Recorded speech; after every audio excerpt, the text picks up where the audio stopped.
dați? Jos. 3. Os. Uchierocata. Uchierocata. Și aici aseamănă puțin cu celălalt. Ni.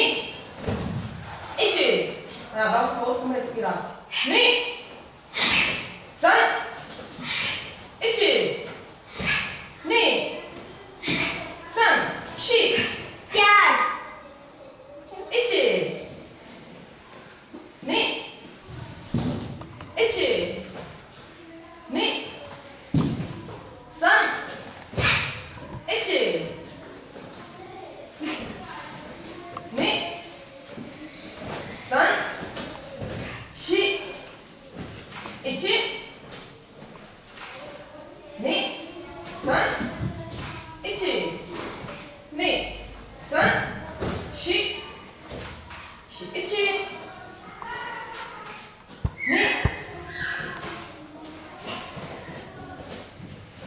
Aici. Chiar. Ni. Jos. 3. Am convenit că mai în forță. Acum cei mici o să vă arate și ei un pasoleu. Haideți și voi, Mihai, cu Cristi, da? Uite, începem să ne... Haideți să înceapă prima de Pavel. Mai întâi Cristi. Da, mai întâi salutăm și eu, Daci. Jos. 3. Complexul Shutohaito. Vreau să-l putem frumos, ca la antrenamente, da? În forță, bine? Începe Pavel de mâna stângă. Cealaltă mânță. Și aici... Ni. Ni. San. Și. Go. Loco. Shichi. Hachi. Gu. Ju. Bravo. Acum Matei, cu mâna dreaptă. Fac eu cu amne și Faci și eu baza ta, da?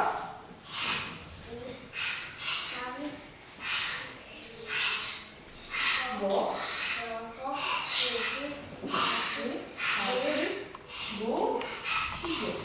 Bravo. Și face Max. Și zi, numărul 2. Ni. San. Și. Go. Roco. Sici. Haci. Gu. Ju. Bravo. Da, asta au fost.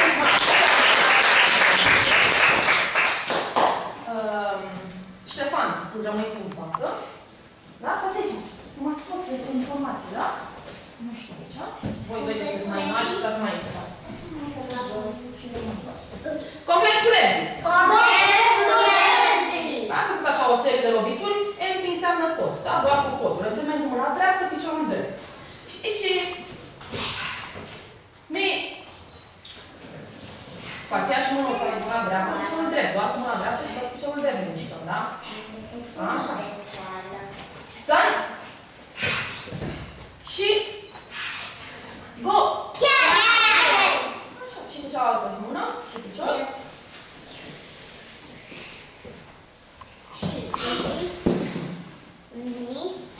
Vreau să vadă loviturile, că loviți cu cotul, da?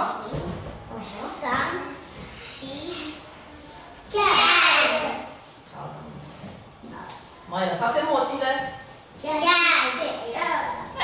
Acolo era, da? Bine. Acum haideți să rămână cei... Rămâneți toți voi aici, față în față. Veniți și voi aici, Ștefan cu Pavel și Matei cu Max, da? Max. Daci? Jos? 3.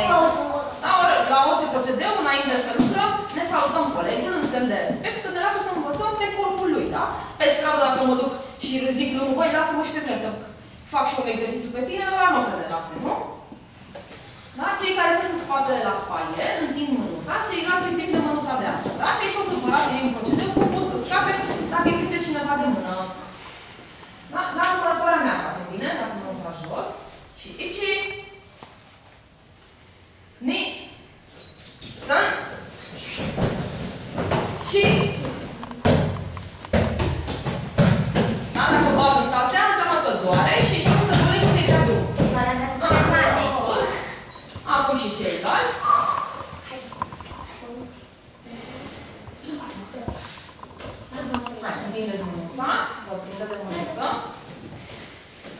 Și aici.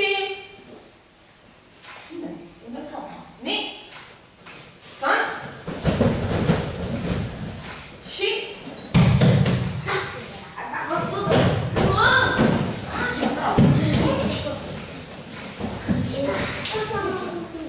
Așa, acum o să vă mai arate eu un procedeu. Faceți acum voi 4. Veniți aici, haide. Da, când dau salut cu cineva, dau salut, dăm noroc, da? Și acel coleg care dă noroc vrea să mai dea drumul la mânuță. Iar eu trebuie să fac ceva să-mi scap de acolo, da? Și cum asta? Haide, Ștefan. Cristi, nu vrea să facă mate. Da, acolo Ștefan l-a prins cu 2 degetele, l-a prins cu degetul mare, da, și acolo dacă storce bine, doare și colegul o să-mi dea drumul chiar fără să vrea, da? Haide și tu, Matei.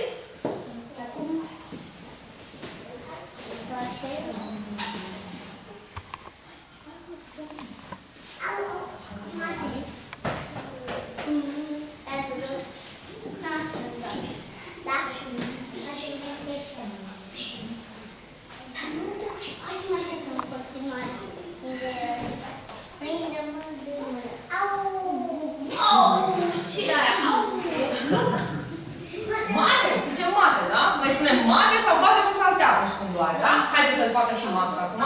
Bine, dați noroc. Haide, Max.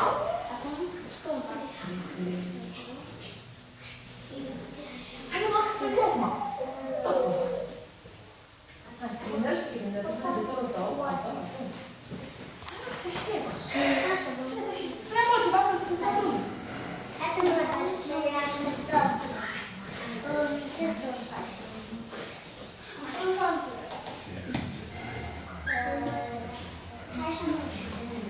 Acum vă așteptați voi stânga, față în față, jos. Acum o să ne arate și Cristi cu Helga, dar Pavel, stați jos. Dar o să ne arate și Cristi și cu Mihai, o să ne arate un alt procedeu tot de aici din salut. Haide, Cristi, fă drumul.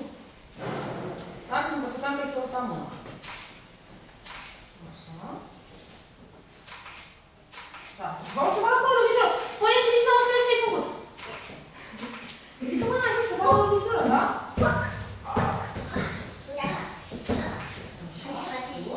Și eu mai lovit. Haideți și mai.